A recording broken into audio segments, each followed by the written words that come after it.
Have you ever wondered why some people seem to effortlessly achieve their goals while others struggle?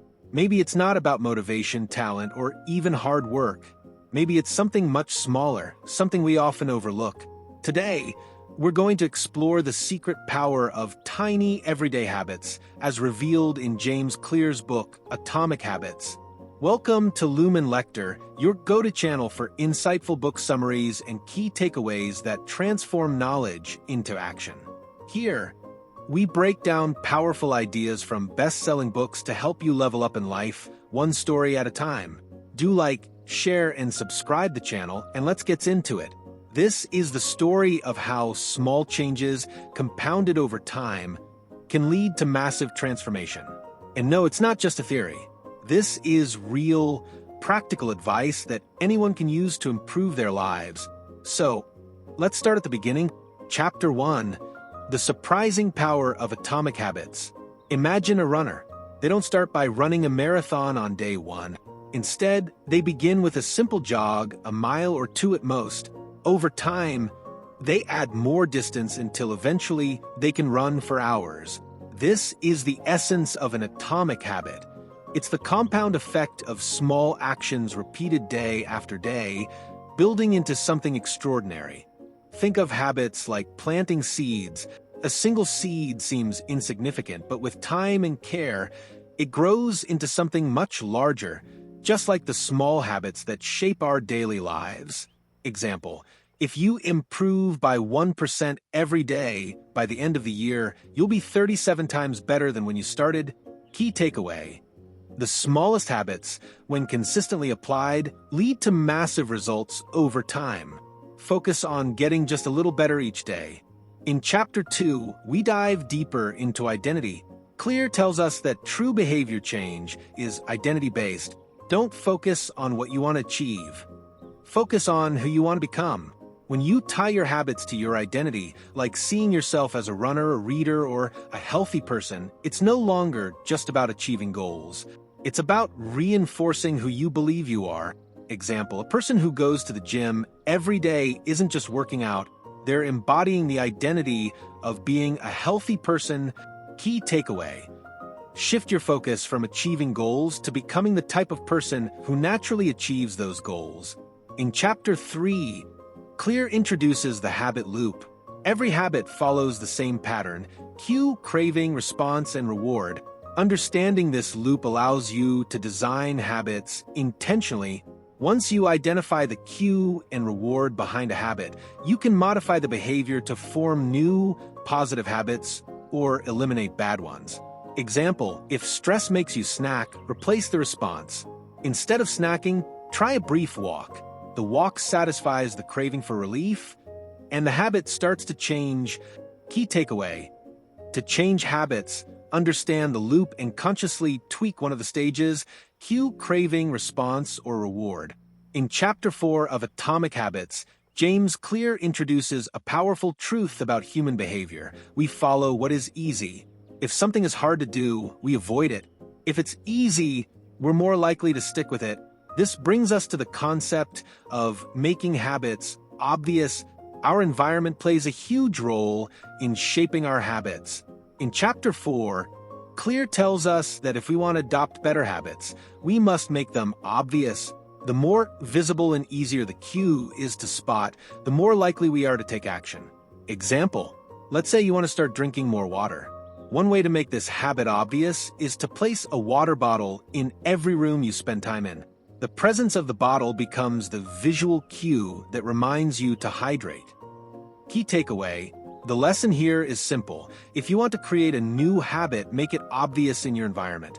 Use visible cues, and where possible, stack your new habit onto an existing one. By doing this, you make good habits easy to adopt and bad habits harder to maintain. In Chapter 5, Clear explains that many of us set big goals but struggle because we try to take on too much at once.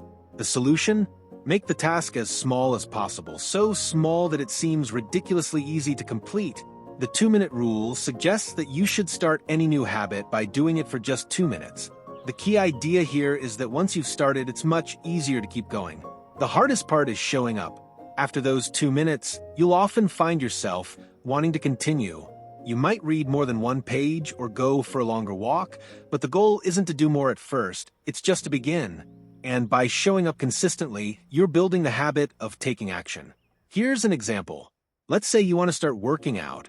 Instead of committing to a full hour at the gym, start with something so easy you can't say no, like putting on your workout clothes. Once your shoes are on and you're dressed for exercise, it's much easier to take the next step, whether that's a walk around the block or hitting the gym. You're training your mind to associate the act of getting ready with the habit of working out. Key takeaway in Chapter 5 is simple yet profound. Focus on making your habits easy to start. Use the 2-minute rule to break down your goals into manageable bite-sized tasks. The real power of habits comes from repetition. And by making the first step easy, you're ensuring that you'll keep showing up day after day. In Chapter 6, Clear explains how your environment influences your behavior more than you think. If you want to build better habits, you need to make them easier to do. And one of the best ways to do that is by designing an environment that supports the habits you want and discourages the ones you don't. It's all about removing friction from the good habits and adding friction to the bad ones. The easier you make it to start a good habit, the more likely you are to do it. And the harder it is to engage in a bad habit, the more likely you are to avoid it. Example, let's say you want to eat healthier. Instead of relying on willpower to resist junk food, what if you filled your kitchen with healthy snacks? Now, when you feel hungry, your only options are nutritious foods. By changing your environment, you're making the desired habit, healthy eating, easy and the undesired habit, eating junk food, harder. The lesson from Chapter 6 is to design your environment to make good habits easy and bad habits difficult. Don't rely on willpower alone. Use your surroundings to your advantage. Make the cues for good habits obvious and accessible, and put obstacles in the way of your bad habits. In Chapter 7, Clear begins by explaining that when it comes to bad habits, the easiest way to resist them is not to rely on sheer self-control, but to redesign your environment so that temptations are out of reach. Think of it like this: the more difficult it is to indulge in a bad habit, the less likely you are to give in. And here's the flip side: just as you want to add friction to bad habits, you want to remove friction from good ones. Make it as easy as possible to engage in positive habits. If you want to work out more, lay out your gym clothes the night before. If you want to read more, keep a book by your bedside table. For example, if you're someone who watches too much TV, don't rely on willpower to resist the urge to watch. Instead, unplug the TV after each use or put the remote in a drawer far away. By adding friction to the habit, you're making it less convenient, which lowers the chances of giving in. Key takeaway from Chapter 7 is clear. If you want to change your habits, don't just focus on self-control. Focus on controlling your environment. Make bad habits difficult to do and good habits easy to start. The more obstacles you place between yourself and temptation, the stronger your habits will become. In Chapter 8, Clear talks about temptation bundling. So, what is temptation bundling? It's the idea of combining a habit you want to develop with something you already enjoy. In other words, you're pairing something you should do with something you want to do. This makes the new habit more attractive and easier to stick with. Clear explains that this technique works because it taps into the brain's natural desire for pleasure. By bundling a habit that may feel difficult or boring with something enjoyable, you trick your brain into craving the entire experience. Think of it like rewarding yourself in real time. For example, if you love listening to podcasts but struggle to work out regularly, try this. Only allow yourself to listen to your favorite podcast when you're at the gym. Now, working out becomes more enticing because it's paired with something you genuinely look forward to. The lesson from Chapter 8 is make your habits more attractive by pairing them with things you already love. If you can bundle a new behavior with something that brings you joy, you'll be much more likely to stick with it in the long run. And soon, that habit will become a natural part of your daily routine. For Chapter 9, let's start with Example 1, the close. Let's start with the first group. Think about your immediate circle, your family, friends, and co-workers. Their habits tend to rub off on you. If your friends prioritize fitness, chances are you'll hit the gym more often too. On the flip side, if your circle loves to party or indulge in junk food, you might struggle to stick to healthier habits. Example 2, the many. This refers to the behavior of the larger group or society. For example, if you're in a workplace where everyone takes long coffee breaks or stays late, you might start adopting those habits without even thinking about it. Social norms are powerful because we want to fit in and be accepted by the group. Example 3, the powerful. Lastly, there's the powerful, people whose status or authority you respect. When someone you look up to has a habit, you're likely to adopt it too. This could be a mentor, a boss, or a celebrity you admire. Their habits seem to carry more weight because they represent what you aspire to become. These social forces work together to shape your behavior, often without you even realizing it. This is why it's so crucial to surround yourself with people who have the habits you want to develop. Clear explains that you don't need to rely on willpower alone if you're in a supportive environment. One of the best ways to adopt good habits is to join a group where the desired behavior is the norm. If you want to get fit, join a fitness community. If you want to read more, surround yourself with people who love books. This way, the habit becomes part of your social identity, and the people around you naturally reinforce it. The takeaway from Chapter 9 is profound. Your social environment matters. You become like the people you spend the most time with. So, choose your community wisely. Surround yourself with people who already have the habits you aspire to adopt, and the change will feel almost effortless. In Chapter 10, Clear teaches us that to break a bad habit, we need to go beyond the surface. We need to identify the root cause of the craving. Is it stress, boredom, loneliness, or even fatigue?